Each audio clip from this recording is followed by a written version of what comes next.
Let me ask you an honest question. Are you afraid of public speaking? Anyone who says that they have no fear of public speaking are most likely kidding themselves. You know, the comedian Jerry Seinfeld put it very well when he said that at a funeral, the person giving the eulogy would rather be in the box than standing behind the podium. It's funny, but it's also very true. Now, for some people, public speaking can bring about a lot of anxiety. And it's a well-known fact that the fear of public speaking is one of the most common fears that exist. You know, studies reflect that 40 to 70% of people rank public speaking to be their greatest fear. Now, to be a successful public speaker, if that's what your goal is, you should do your best to rid yourself and identify with that anxiety. It is the most important, it's actually quite important, to know what problems that are common among public speakers and what you should do to avoid making those same mistakes. Let's get started.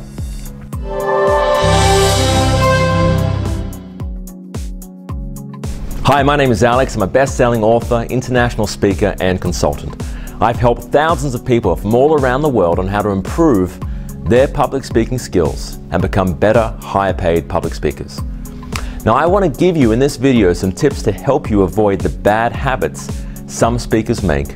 And let me tell you, even the good public speakers who have been speaking for years tend to make these same mistakes over and over again. And I want to make sure that you don't make those mistakes.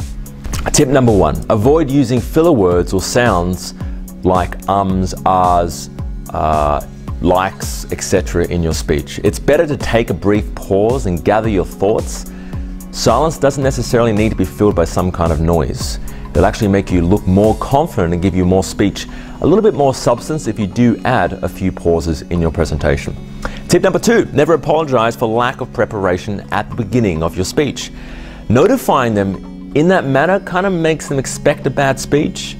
You may give a mediocre speech that seems great to some, but telling them you didn't prepare in advance kind of sets you up for failure. They will either like it or they won't like it, but at least their minds will be made up at the end of your speech, not before you start. Tip number three, don't be distractive to your audience. You know, many speakers do things that distract the audience so much that they can't focus on what's being said. You shouldn't fidget, jiggle, play with objects like keys, coins, notes. If you're playing with things in your pockets and that might be a problem for you, make sure that there's nothing in your pockets. It's a simple fix. If you play with your notes but need them, use note cards instead of paper. Little cardboard cards like this size. They're smaller and they're a little less distracting. Tip number four, just speaking to your audience is a mistake. You know, you want to communicate with them. You want to ask them questions. You want to get their feedback. Make sure that you know every point of your speech well, so you can have a lot of eye contact, a lot of interaction with your audience. Now, if you use notes, only write down the key points off those notes and know what each key point is about well enough to talk about the topic without the aid of notes. There's nothing more boring than someone who just stands there and reads notes from a podium. Connecting with your audience is the most important thing that you can do. Otherwise, you'll probably send them off asleep.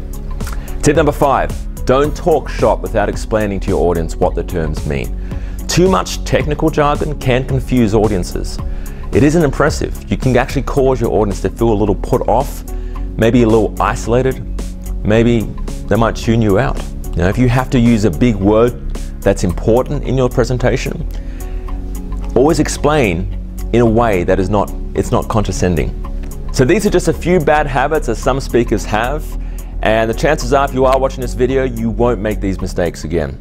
My name is Alex. If you'd like to gain free instant access to a 30-day video training course on how to become a better public speaker, how to rid yourself of any fear or anxiety, and how to improve your public speaking skills to a degree where you give a powerful, persuasive presentation, then go to www.radicalpublicspeaking.com. I'll see you there.